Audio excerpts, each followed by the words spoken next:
Assalamualaikum warahmatullahi wabarakatuh. Kami dari kelompok 12 akan mempresentasikan hasil kerja kelompok kami dengan judul analisis perkreditan. Sebelumnya, perkenalkan anggota kelompok kami. Yang pertama, Santi dengan NIM 139, yang kedua, Wuri Susanti dengan NIM 143, dan yang terakhir, Arumun Nuril Jannah dengan NIM 164. Arti penting analisis kredit. Secara umum dikatakan bahwa arti kredit adalah kepercayaan. Dalam bahasa Latin disebut credere, artinya kepercayaan pihak bank atau kreditor kepada nasabah atau debitur, di mana bank percaya bahwa nasabah pasti akan mengembalikan pinjamannya sesuai kesepakatan yang telah dibuat. Dapat diartikan pula bahwa debitur memperoleh kepercayaan dari bank untuk memperoleh dana dan untuk menggunakan dana tersebut seperti sebagaimana mestinya, serta mampu untuk mengembalikan sesuai dengan perjanjian yang telah disepakati oleh kedua belah pihak. Di Indonesia, pengertian kredit dibagi dua sesuai dengan jenis bank yang ada saat ini, yaitu kredit bagi bank konvensional dan pembiayaan bagi bank syariah. Menurut Undang-Undang Perbankan Nomor 10 Tahun 1998, kredit adalah penyediaan uang atau tagihan yang dapat dipersamakan dengan itu berdasarkan persetujuan atau kesepakatan pinjam-meminjam antara bank dengan pihak lain yang mewajibkan pihak peminjam untuk melunasi utangnya setelah jangka waktu tertentu dengan pemberian bunga. Sementara itu, pengertian pembiayaan adalah penyediaan uang atau tagihan yang dapat dipersamakan dengan itu berdasarkan persetujuan atau kesepakatan pinjam-meminjam antara bank dengan pihak lain yang mewajibkan pihak yang dibiayai untuk mengembalikan uang atau tagihan tersebut setelah jangka waktu tertentu dengan imbalan atau bagi hasil. Sementara itu, pengertian kredit perdagangan adalah penjualan barang di mana pembayarannya dilakukan secara angsuran atau cicilan sesuai kesepakatan yang dibuat antara penjual dan pembeli untuk jangka waktu tertentu dengan masing-masing hak dan kewajibannya. Adapun unsur-unsur yang terkandung dalam pemberian suatu fasilitas kredit menurut Kazmir. Yang pertama adalah kepercayaan. Kepercayaan yaitu keyakinan bank sebagai pemberi kredit bahwa kredit yang diberikan kepada nasabah akan benar-benar diterima kembali di masa yang akan datang. Kepercayaan ini diberikan oleh bank karena sebelum dana dikucurkan sudah dilakukan penelitian dan penyelidikan yang mendalam tentang nasabah.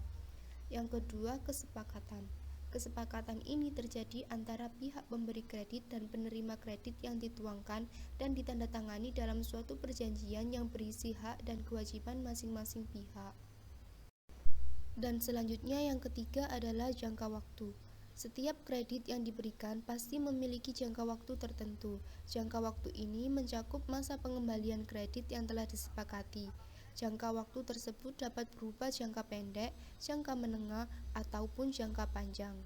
Yang keempat adalah risiko. Semakin panjang jangka waktu suatu kredit, maka akan semakin besar risikonya, dan demikian pula sebaliknya. Tenggang waktu pengembalian akan menyebabkan suatu risiko tidak tertagihnya atau macetnya pemberian kredit.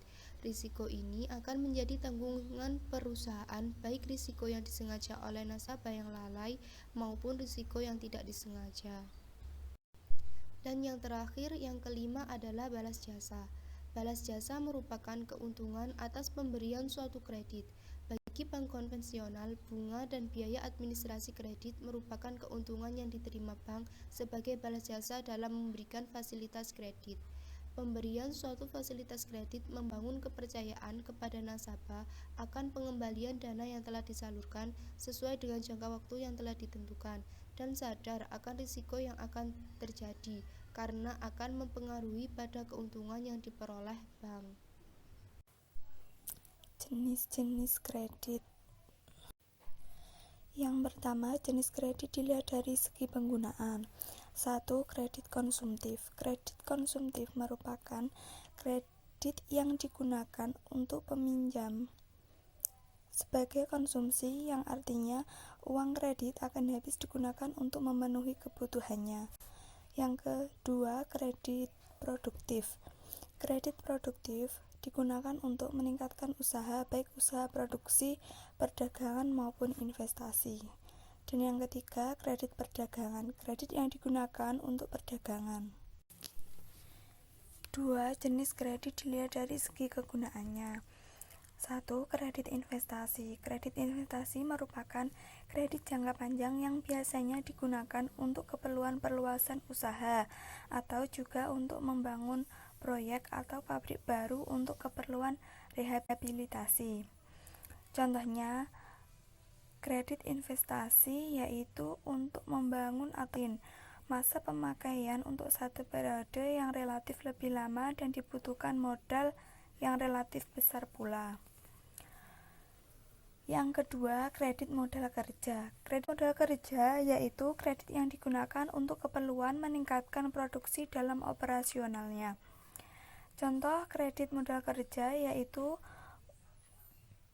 digunakan untuk membeli bahan baku, membayar gaji pegawai, dan biaya-biaya lainnya yang berkaitan dengan proses produksi sebuah perusahaan. 3. Jenis kredit dilihat dari jangka waktu. 1. Kredit jangka pendek. Kredit jangka pendek yaitu kredit yang memiliki jangka waktu kurang dari 1 tahun dan paling lama 1 tahun, yang biasanya digunakan untuk modal kerja.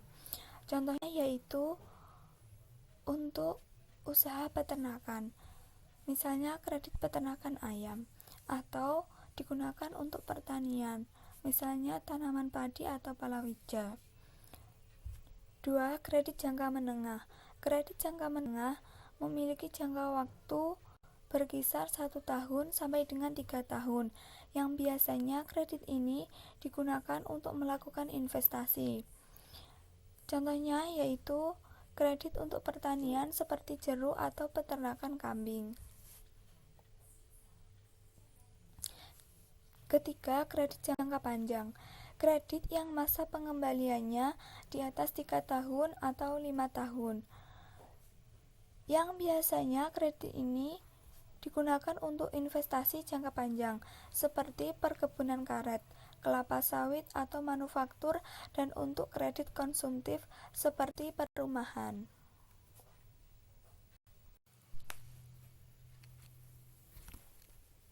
Selanjutnya yaitu jenis kredit menurut cara pemakaiannya.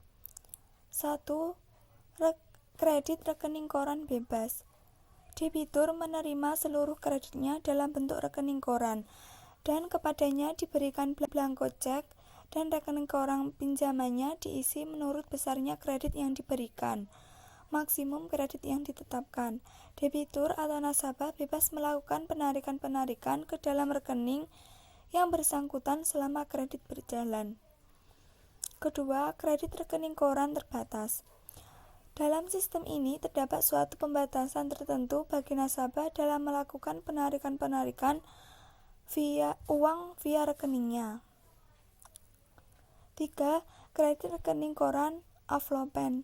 Penarikan kredit dilakukan sekaligus dalam arti kata seluruh maksimum kredit pada waktu penarikan pertama telah sepenuhnya dipergunakan oleh nasabah. Dan yang keempat, revolving credit. Sistem penarikan kredit sama dengan cara rekening koran bebas, dengan masa penggunaannya hanya 1 tahun. Yang kelima, jenis kredit menurut jaminannya. 1. Unsecured loans, yaitu kredit yang diberikan tanpa jaminan. Dalam dunia perbankan di Indonesia, bentuk ini belum lazim dan malah dilarang oleh Bank Sentral. Dan yang kedua, secured loans. Kredit ini memiliki jaminan yang menjamin pinjaman tersebut. Perhitungan modal kredit. Kredit modal kerja WCTO atau periode dikalikan OPE dikalikan proyeksi penjualan. Net working capital atau NWC. Kebutuhan modal kerja, proyeksi utang dagang, kebutuhan kredit modal kerja.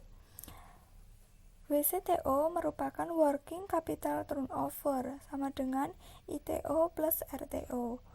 OPE out of pocket expense sama dengan biaya yang benar-benar dikeluarkan, yaitu HPP plus biaya NWC atau aktiva lancar dikurangi utang lancar.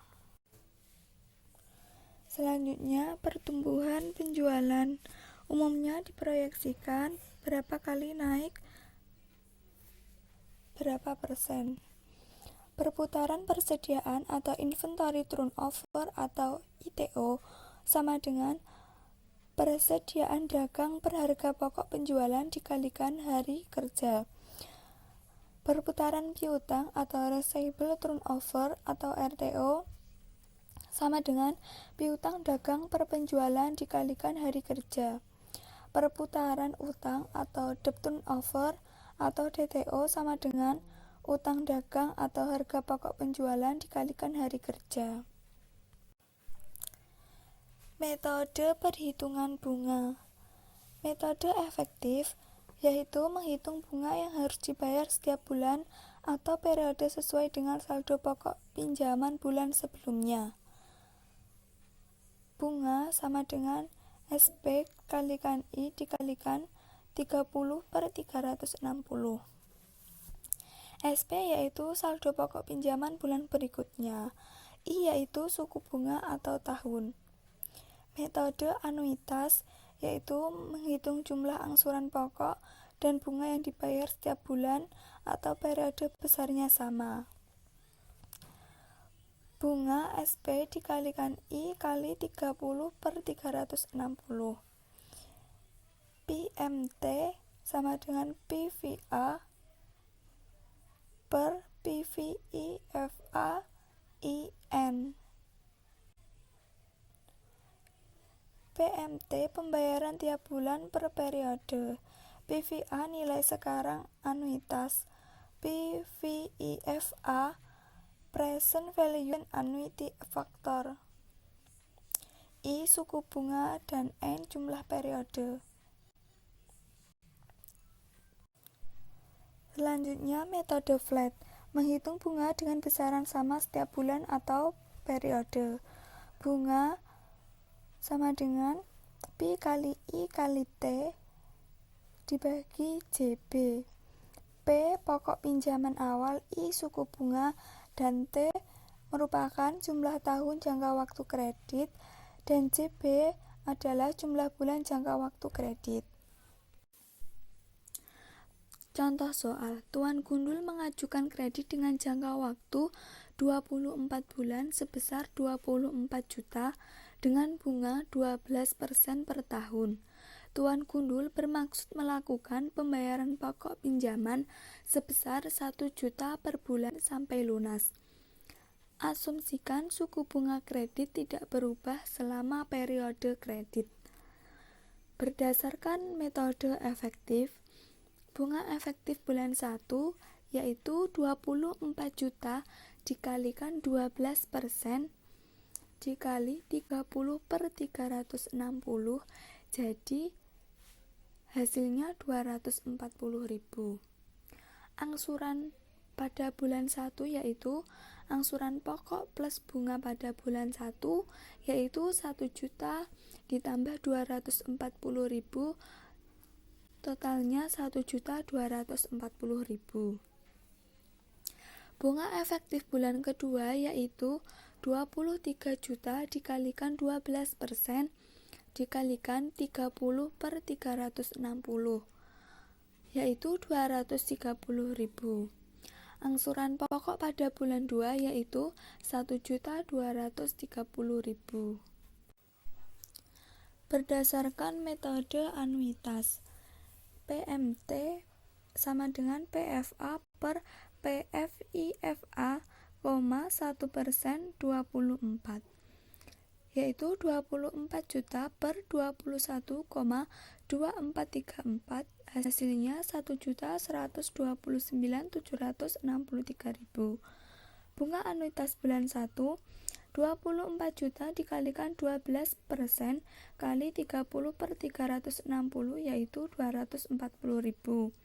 Angsuran pokok plus bunga pada bulan 1 yaitu Rp189.763 ditambah Rp240.000 sama dengan Rp1.129.763.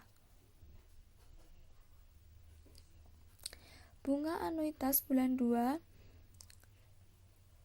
yaitu Rp22.870.237 dikalikan 12% dikalikan 30/360 yaitu hasilnya Rp228.702. Angsuran pokok plus bunga pada bulan 2 yaitu Rp901.61 plus Rp228.702 sama dengan Rp1.129.763. Schedule pembayaran bulan 1 saldonya Rp22.800.237. Bunga anuitas Rp240.000, angsuran pokok Rp889.763. Jadi total angsurannya Rp1.129.763.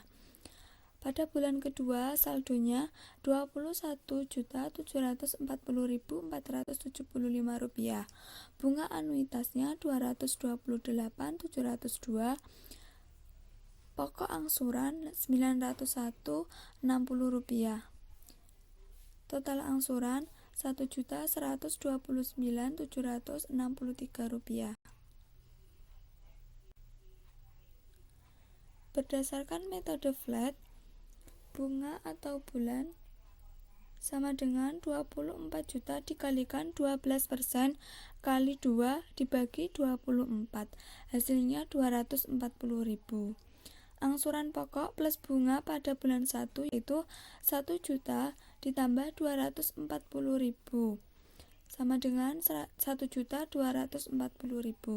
Angsuran pokok plus bunga pada bulan 2 1 juta ditambah 240.000 jadi 1.240.000.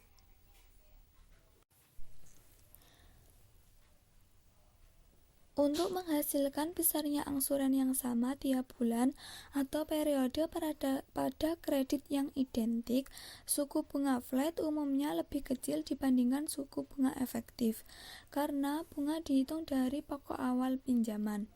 Sifat suku bunga yang ditetapkan bank ada dua jenis, yaitu fixed atau tetap dan floating atau mengambang. Selanjutnya adalah analisis kredit. Analisis kredit atau penilaian kredit adalah suatu proses yang dimaksudkan untuk menganalisis atau menilai suatu permohonan kredit yang diajukan oleh calon debitur kredit sehingga dapat memberikan keyakinan kepada pihak bank bahwa proyek yang akan dibiayai dengan kredit bank cukup layak atau feasible. Dengan adanya analisis kredit, dapat dicegah secara dini kemungkinan terjadinya default oleh calon debitur. Default adalah kegagalan nasabah dalam memenuhi kewajibannya untuk melunasi kredit yang diterimanya. Prinsip-prinsip dalam pemberian kredit. Prinsip dalam pemberian kredit ada dua, yaitu 5C dan 7P. 5C yang pertama adalah karakter. Bank mencari data tentang sifat-sifat pribadi, watak, dan kejujuran dari pimpinan perusahaan dalam memenuhi kewajiban-kewajiban finansialnya. Adapun beberapa petunjuk bagi bank untuk mengetahui karakter nasabah antara lain mengenal dari dekat, yang kedua mengumpulkan keterangan mengenai aktivitas calon debitur dalam perbankan, dan yang terakhir adalah mengumpulkan keterangan dan meminta pendapat dari rekan-rekannya, pegawai, dan saingannya mengenai reputasi, kebiasaan pribadi, pergaulan sosial, dan lain-lain.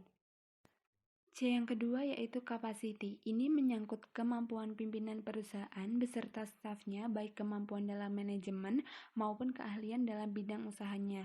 Untuk itu, bank harus memperhatikan yang pertama, angka-angka hasil produksi, kedua, angka-angka penjualan dan pembelian, ketiga, perhitungan laba rugi perusahaan saat ini dan proyeksinya, dan yang terakhir adalah data-data finansial di waktu-waktu yang lalu yang tercermin di dalam laporan keuangan perusahaan, sehingga akan dapat diukur kemampuan perusahaan calon penerima kredit untuk melaksanakan rencana kerjanya di waktu yang akan datang dalam hubungannya dengan penggunaan kredit tersebut.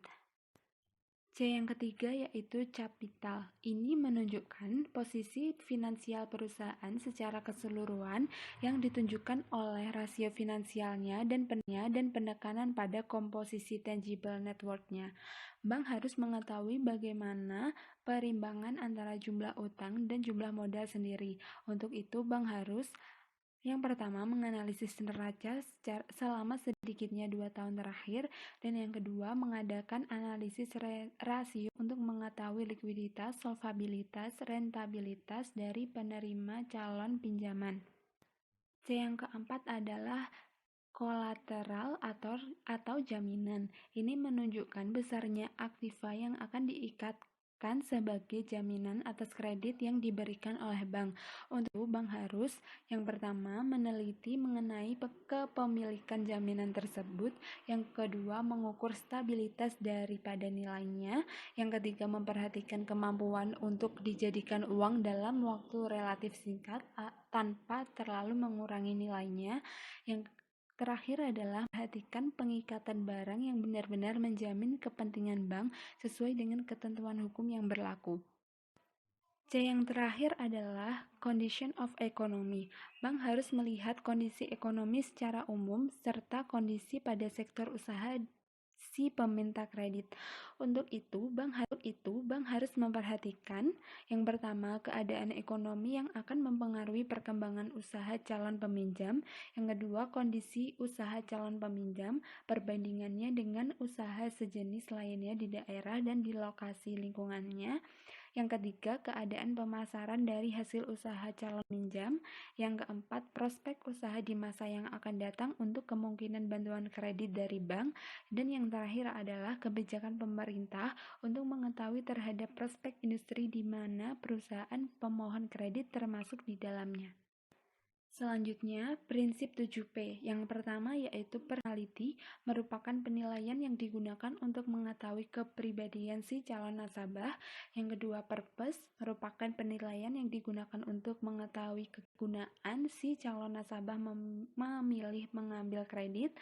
Yang ketiga, party, merupakan penilaian yang digunakan untuk mengetahui kemana salurkan kredit.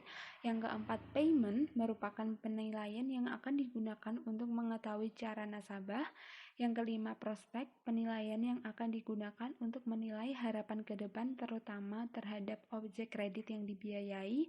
Yang keenam, profitability, penilaian untuk menilai kredit yang akan dibiayai oleh bank akan memberikan keuntungan bagi kedua belah pihak, baik bank maupun nasabah. Dan yang terakhir adalah protection, perlindungan terhadap objek kredit yang akan dibiayai. Selanjutnya, selain 5C dan 7P, diperlukan juga studi kelayakan dalam pemberian kredit. Yang pertama adalah aspek hukum. Analisis pada aspek ini bertujuan untuk meneliti ketentuan legalitas dari perusahaan atau badan hukum yang akan memperoleh bantuan kredit atau pembiayaan dari bank. Analisis ini meliputi berbagai sub-aspek sebagai berikut. Yang pertama, badan usaha. Meliputi bentuk usaha, nama badan usaha, pemegang saham, anggaran dasar perusahaan, penanggung jawab perusahaan, status usaha, bidang usaha, dan domisili.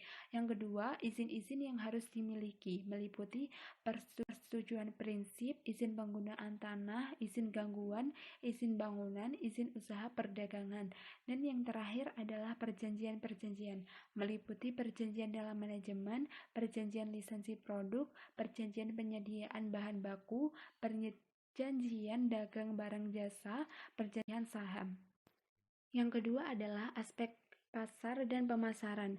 Analisis pada aspek ini bertujuan untuk meneliti kemungkinan pangsa pasar yang dapat diraih bagi produk atau jasa yang akan diproduksi dari proyek yang akan dibiayai dengan kredit bank, serta meneliti strategi pemasaran apa yang digunakan oleh investor atau pengelola proyek agar perusahaan atau proyek dapat memenangkan persaingan yang cukup kompetitif. Analisis ini meliputi berbagai sub-aspek sebagai berikut. Yang pertama, luas dan bentuk pasar. Yang kedua, pangsa pasar. Tiga, persaingan usaha. Dan yang terakhir, rencana pemasaran. Yang ketiga adalah aspek keuangan. Analisis pada aspek ini bertujuan untuk menilai kemampuan dan kecakapan dari manajemen pengelola proyek atau manajemen perusahaan di bidang keuangan. Analisis ini meliputi berbagai sub-aspek berikut. Yang pertama, penilaian data keuangan proyek. Yang kedua, sumber pembiayaan. Tiga, kemampuan proyek. Dan yang terakhir, penilaian data keuangan perusahaan atau bisnis yang sudah beroperasi. Rasio-rasio keuangan yang digunakan dalam analisis kredit antara lain: A. Liquidity ratio atau rasio likuiditas digunakan untuk mengukur likuiditas perusahaan. Yang B. Leverage ratio adalah rasio yang digunakan untuk mengukur sejauh mana aktiva yang dapat dibiayai dari utang. Yang ketiga, activity ratio adalah rasio untuk mengukur seberapa jauh efektivitas perusahaan dalam mengelola sumber-sumber keuangan. Dan yang terakhir, profitability ratio adalah rasio untuk menunjukkan hasil akhir yang dicapai manajemen dari setiap kebijakan dan keputusannya. Selanjutnya yang keempat, aspek teknis. Analisis pada aspek ini bertujuan untuk menilai seberapa jauh kemampuan pengelola proyek dalam mempersiapkan dan melaksanakan pembangunan proyek serta kesiapan teknis perusahaan dalam melakukan operasinya kelak sebagai suatu bisnis entity.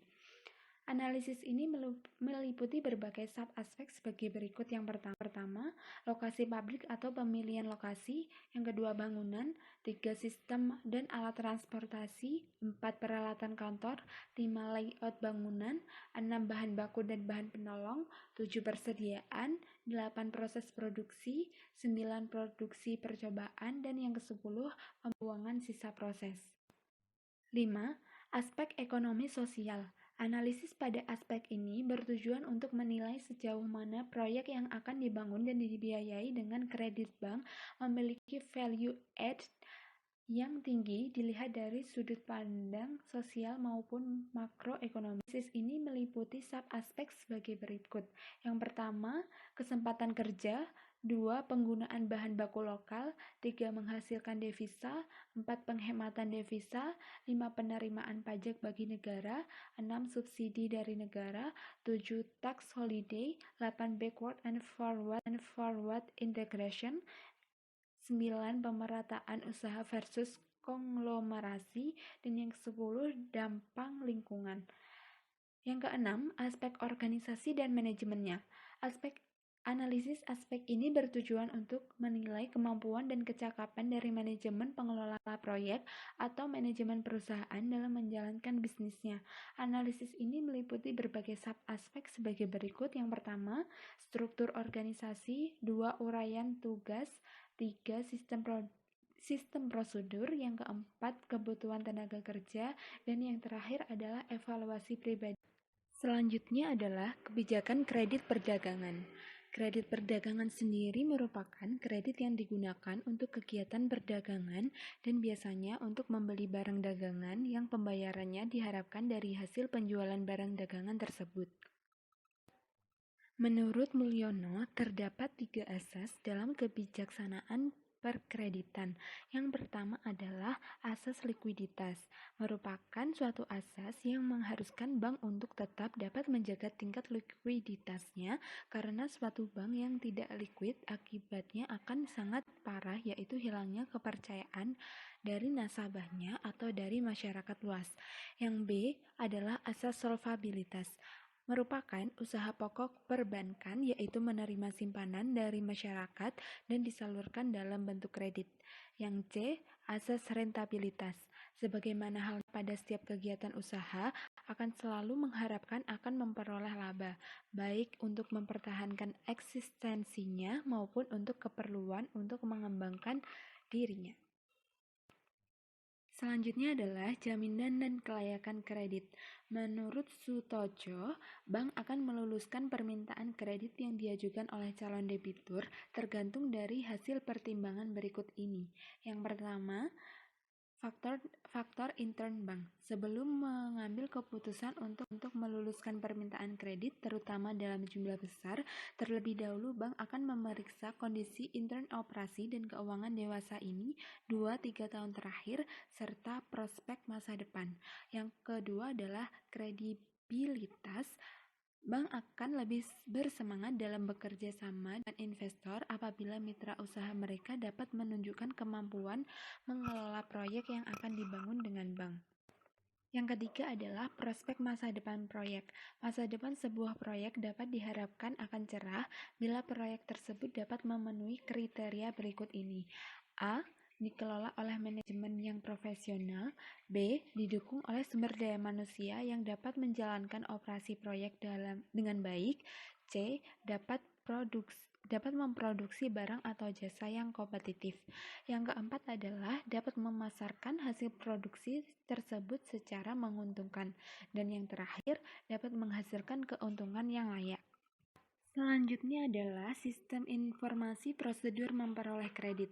Yang pertama adalah rencana pengembangan usaha.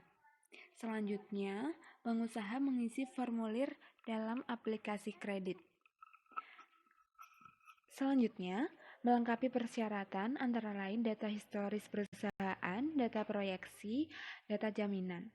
Jika persyaratan itu lengkap, maka lanjut ke penyerahan dokumen ke bank atau lembaga keuangan. Selanjutnya, konfirmasi data atau dokumen yang dilakukan oleh bank atau lembaga keuangan. Jika persyaratan lengkap, maka lanjut ke analisa kredit kelayakan 5C. Selanjutnya adalah analisa keuangan, dan yang terakhir adalah persetujuan kredit. Jika persyaratan-persyaratan tersebut tidak lengkap, maka akan direvisi atau kembali ke mengisi formulir aplikasi kredit. Sekian presentasi dari kelompok kami. Ada kurang lebihnya kami mohon maaf. Wassalamualaikum warahmatullahi wabarakatuh.